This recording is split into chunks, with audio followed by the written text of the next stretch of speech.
The envelope sat on my desk, unmarked except for the notary seal. Inside was a choice that would end everything they'd planned. What they didn't know was that I'd been planning too. And tomorrow morning, when my son walked through that door expecting to take possession, he'd learn that sometimes the quiet ones are the most dangerous. My name is David Thornton. I'm 67 years old, and I'm about to teach my only child the most expensive lesson of his life. It started 3 months ago, November. The leaves had already fallen from the maples around the cottage, and I was closing up for the winter when my son's Mercedes came up the gravel drive. That should have been my first warning. Michael never visited in November. Too busy with his architecture firm in Toronto, too important for his old man's rustic shack, as he called it.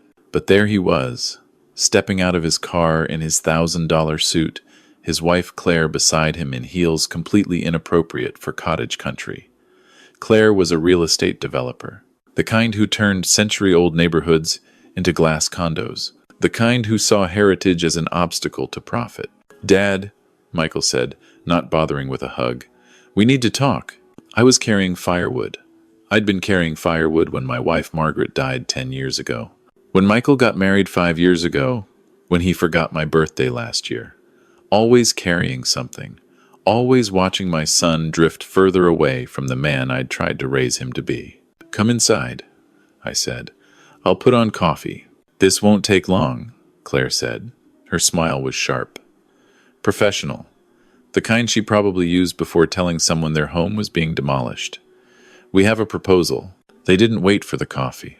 We stood in my kitchen, the kitchen where Margaret had taught Michael to make pancakes, where we'd celebrated every Christmas morning, where I'd held my wife as cancer took her piece by piece. Claire pulled out an iPad and started swiping through what looked like architectural renderings. "The Muskoka Lakes Development Project," she said. "Luxury resort, spa, marina, helipad. We're talking about bringing $40 million of investment to this area." I looked at the renderings. Glass and steel where pine trees should be, infinity pools where loons should nest. Everything that made this place sacred, erased. "That's nice," I said. "What's it got to do with me?"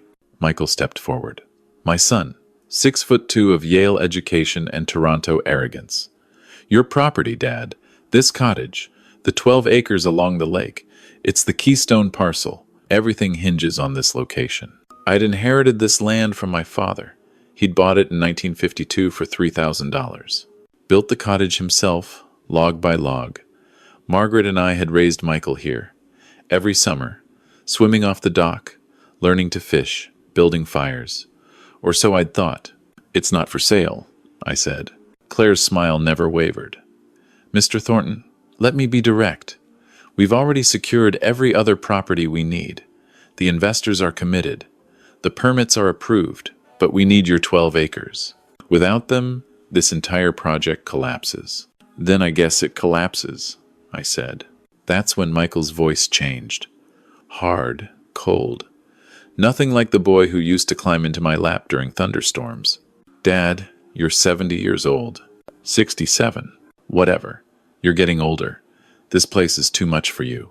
You're isolated up here. No neighbors for 2 kilometers. What if you fall? What if you have a stroke? I'm healthy as a horse," I said. "Probably outlive you at the rate you're going. All that city stress." Claire put her hand on Michael's arm. A gesture that looked affectionate but felt like restraint. Like she was holding back a dog on a leash. "Mr. Thornton," she said, "we're prepared to offer you $2.6 million. That's well above market value. You could buy a beautiful condo in Toronto. Be close to Michael. Have healthcare nearby. Security. $2.6 million. For the land my father died protecting. For the trees Margaret's ashes were scattered under. For every memory that mattered." "No," I said. Michael slammed his hand on the counter. The sound echoed through the cottage like a gunshot. "Dad, I'm trying to be respectful here, but you need to understand the reality. I'm an architect. Claire's a developer. We know what this property is worth. We know its potential. And we know that you're not thinking clearly." "I'm thinking fine," I said. "Are you?" Claire pulled out a folder. Manila. Thick with papers. "Because we've documented some concerning behaviors." You forgot Michael's birthday last March. You called him twice on a Tuesday asking if he was coming for Thanksgiving. Both calls were 15 minutes apart. You told your neighbor, Mrs. Patterson, that Margaret was visiting her sister. Margaret's been gone 10 years. My hands went cold. Mrs. Patterson was 83. Got confused sometimes, but I'd never said that about Margaret. Never. That's not true, I said. We have a sworn statement, Claire said. We also have medical opinions from 2 physicians who've reviewed your case file. What case file? I haven't seen a doctor in 3 years, except for my annual checkup. Michael's face was stone.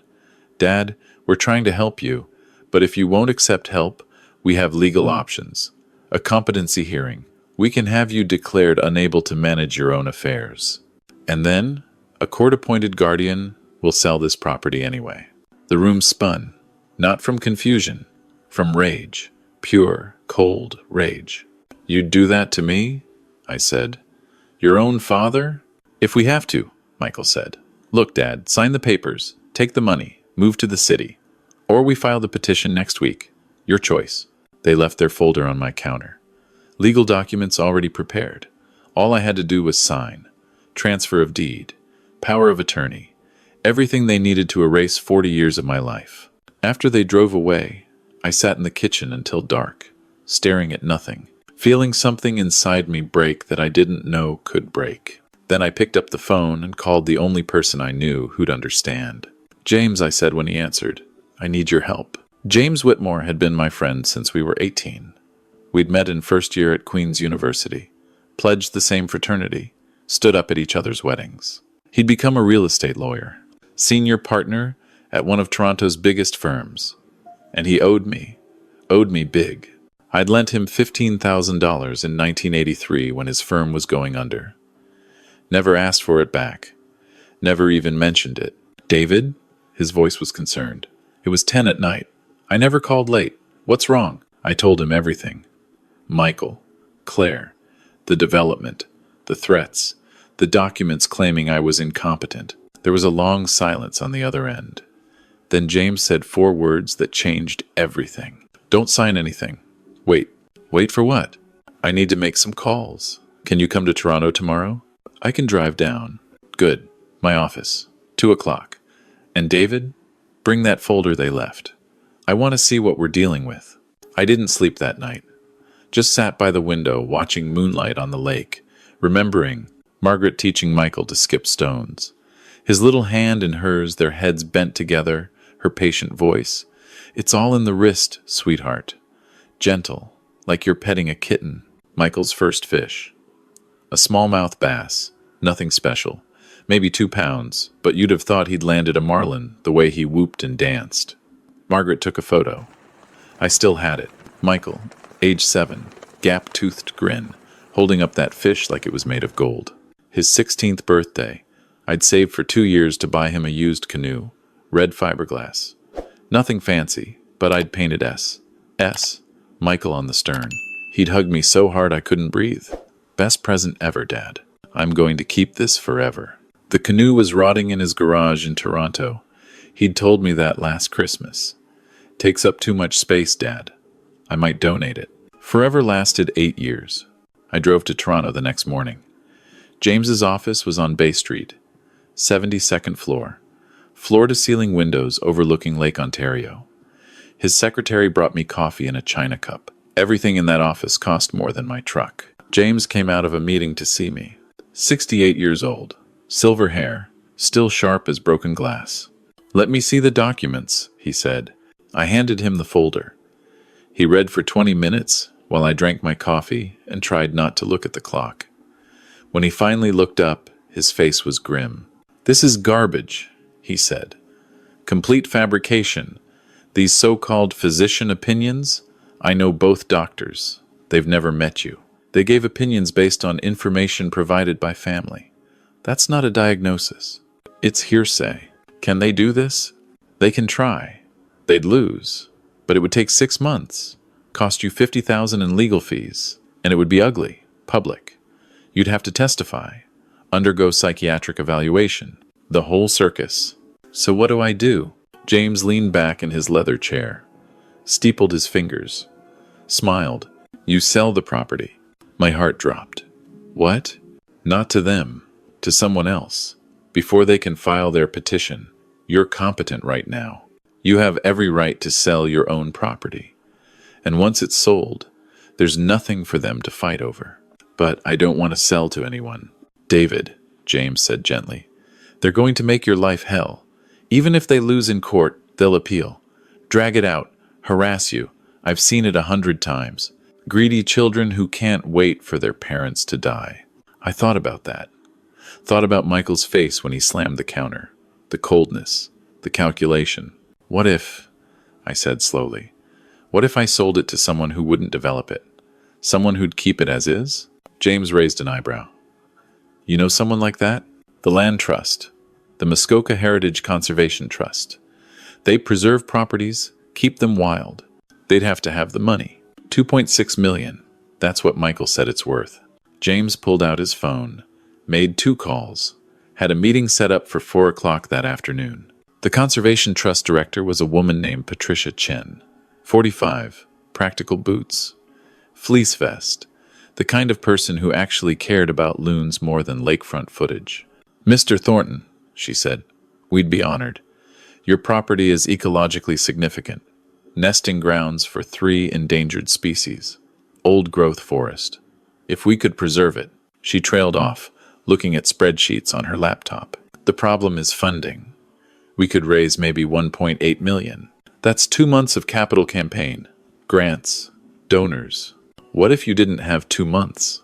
I asked. Then we couldn't do it. We don't have that kind of cash on hand. James cleared his throat. What if Mr. Thornton sold to you for $1.8 million and donated the difference as a tax-deductible gift? $800,000 donation. The tax benefit would be substantial. And it would serve them right. When would you need to close? I asked Patricia. How fast can you move? James smiled. How about March 1st? That gives you 3 months to arrange financing. Gives David time to pack. And he checked his calendar. It's exactly 1 week before his son's development project presentation to the investors. Oh, that was beautiful. March 1st, Patricia said, shaking my hand. You have a deal, Mr. Thornton.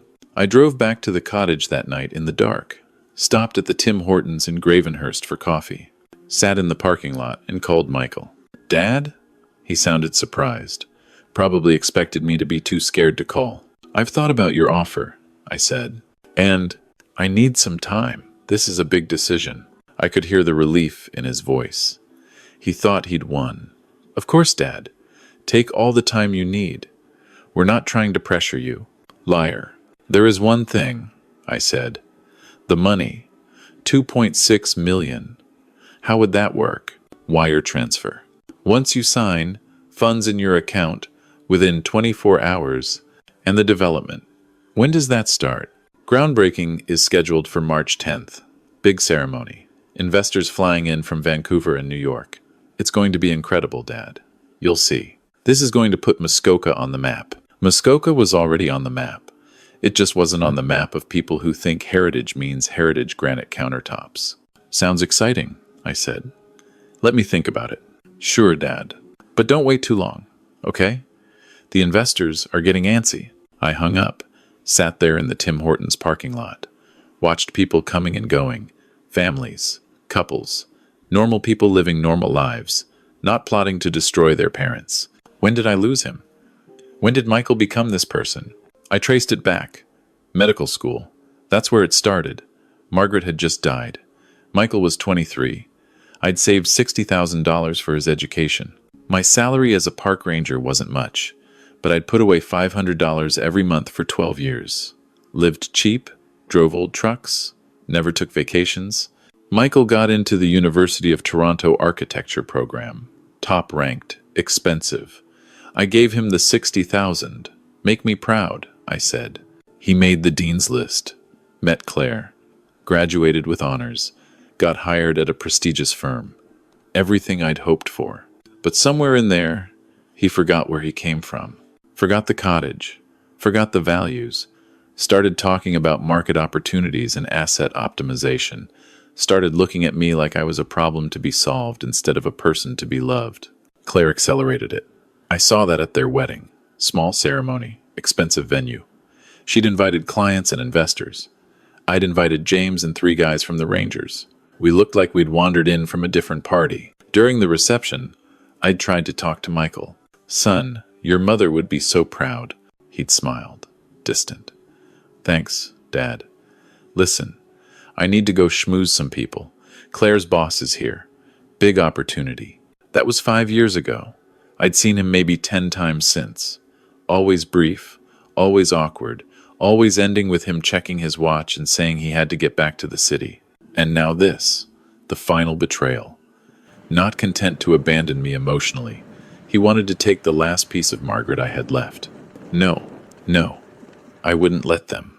Over the next 3 months, I played my role perfectly.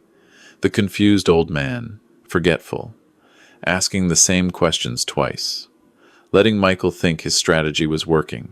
"Dad, have you thought more about the offer?" He'd ask every 2 weeks like clockwork. "I'm still considering," I'd say. "It's a lot to think about." "I know, Dad, but time's running out. We really need an answer by February." February came. I signed the papers. Not his papers, Patricia's papers. Sale to the Muskoka Heritage Conservation Trust. $1.8 million. Closing date, March 1st. James handled everything. Drew up the documents, arranged the financing, coordinated with the land trust. All behind the scenes, all quiet. Michael called on February 15th. "Dad, we need to finalize this. The groundbreaking is March 10th. We have to close by March 1st, latest." "March 1st, I said. "That's an interesting date. Can you do it?" "Oh, I can do it." "Great. I'll send Claire over with the papers tomorrow." "No need," I said. "I've already signed." Silence. Then, You signed? When?" "This morning. Everything's finalized. Closing is March 1st, just like you wanted." "Dad!" His voice was pure joy, relief, greed. "That's fantastic. You won't regret this. This is the right decision. The smart decision." "I know it is," I said. And I meant it. March 1st arrived, cold and clear. James drove up to witness the closing. We met Patricia at the cottage. She brought a photographer from the trust. Took pictures of the property, the lake, the old-growth pines, the loon nesting area, everything they were going to preserve forever. We signed the papers at my kitchen table. The same table where Michael had eaten 10,000 meals, where Margaret had taught him to do homework, where he'd carved his initials in 1987, and I'd never had the heart to sand them out. "Mr. Thornton," Patricia said, "I can't thank you enough. This land will be protected for generations. Your grandchildren's grandchildren will be able to visit this place exactly as it is today." I didn't tell her I didn't have grandchildren. Michael and Claire were too busy building empires. The wire transfer hit my account at 2:47 p.m. $1.8 million. More money than I'd earned in 40 years as a park ranger. At 3 p.m., my phone rang. "Michael." "Dad, great news. The investors loved the proposal. We're all set for groundbreaking next week. Are you coming to the ceremony? We'd love to have you there. Photo op with you handing over the property. Real heartwarming stuff." "Michael," I said, "I need to tell you something." "What's up?" "I sold the cottage." "I know, Dad. That's what I'm saying. The ceremony. I sold it to the Muskoka Heritage Conservation Trust. Closed this afternoon." The silence on the other end was so complete I thought the call had dropped. "What?" "The Conservation Trust. They're going to preserve the property. No development. Ever. It's protected in perpetuity." You can't." "We had a deal." "We had a threat," I said. "You threatened to have me declared incompetent. You fabricated medical evidence. You tried to steal my land. So I sold it to someone who'll actually respect what it is." Claire's voice in the background. "What? What did he do?" Michael wasn't even talking to me anymore. I heard him explaining, heard her screaming, actual screaming. The refined, professional real estate developer, screaming like a child who dropped her ice cream. "Dad," Michael's voice was shaking. "Do you have any idea what you've done? The investors. $40 million. It's all contingent on that property. I know. We'll sue. We'll sue you for breach of contract. What contract? I never signed anything with you. We have emails. We have documented conversations. You have nothing, I said. James made sure of that. Every communication I had with you, I was careful to never commit to anything. I said I'd think about it. I said I needed time. I never once agreed to sell to you. You led us on. Like you led me to believe I was losing my mind. Like those fake doctor reports. How's that working out for you? Claire grabbed the phone. Mr. Thornton, you don't understand what you've done. This project employed 70 contractors, supported 200 construction jobs, brought tourism revenue. Claire, I said, I don't care. You tried to destroy the one place on earth that matters to me. You thought I was a senile old man you could manipulate. You were wrong. We'll sue the land trust. We'll sue for tortious interference. Good luck with that. James says you don't have a case. The trust is a registered charity. I had every right to donate my land. In fact, I get a $800,000 tax deduction for my generosity. I could hear something breaking in the background. Glass. Claire had thrown something. Dad. Michael's voice again, desperate now. Please. There has to be a way to fix this. We can. We can make a deal with the trust. Buy it from them. Protected in perpetuity, I said. That's what the covenant says. They can't sell it, ever. Not to you, not to anyone. It's wilderness, forever. You've ruined us. Do you understand? The investors will pull out. We'll be sued. The firm will collapse. Then you'll know how it feels, I said, to have everything taken from you by the people you trusted most. I hung up. James poured me a whiskey. We sat on the porch watching the sun set over the lake. My lake. No, not my lake anymore. Everyone's lake. Protected. Safe. How do you feel? James asked. Lighter, I said.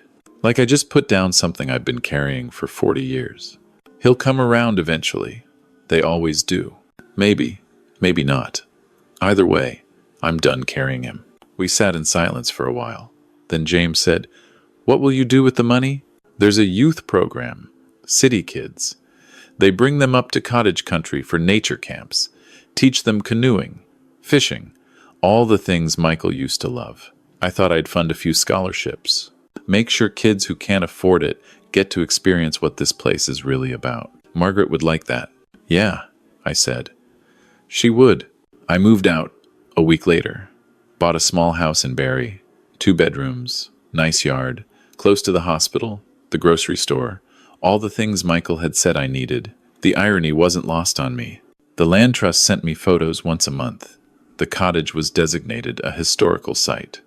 They offered free educational tours, families, school groups, people learning about conservation, about what we lose when we pave over everything for profit. Michael sent one email, 3 months after the closing. Dad, the firm declared bankruptcy. We lost everything. Claire left me, moved to Vancouver with one of the investors. I'm living in a studio apartment in Scarborough, working for a small firm, entry level. Like I'm 25 again. I hope you're happy. You destroyed my life, I wrote back. I didn't destroy your life. I saved mine. He didn't respond.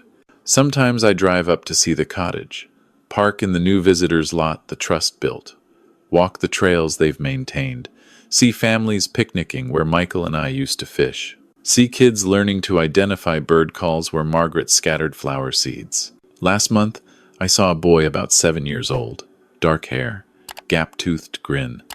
He was skipping stones with his father, their heads bent together, the father's hand gentle on the boy's shoulder. It's all in the wrist, buddy, like you're petting a cat. The boy's stone skipped 4 times. He jumped up and down, whooping. The father laughed. They hugged. I watched them for a long time, remembering, mourning, not for what I'd lost with Michael, but for what Michael had lost with himself. He'd had everything that mattered. Love, heritage, roots. And he'd traded it all for a development deal that would have made him money he didn't need and destroyed the only thing that made him who he was supposed to be. That's the real tragedy. Not that I won, that he chose to lose. I'm 67 years old. I live alone. My son doesn't speak to me. My wife is 10 years in the ground. But every night, I sleep like a baby because I kept my promise. To Margaret, to my father, to every generation that will walk those trails and swim in that lake and learn what it means to have something worth more than money. Michael thought he could audit me, assess my competency, determine my value based on spreadsheets and physician reports. But I audited him first, and he came up short. The rage is gone now. All that's left is peace, and the certain knowledge that sometimes the best revenge isn't destruction. It's preservation. The audit is complete.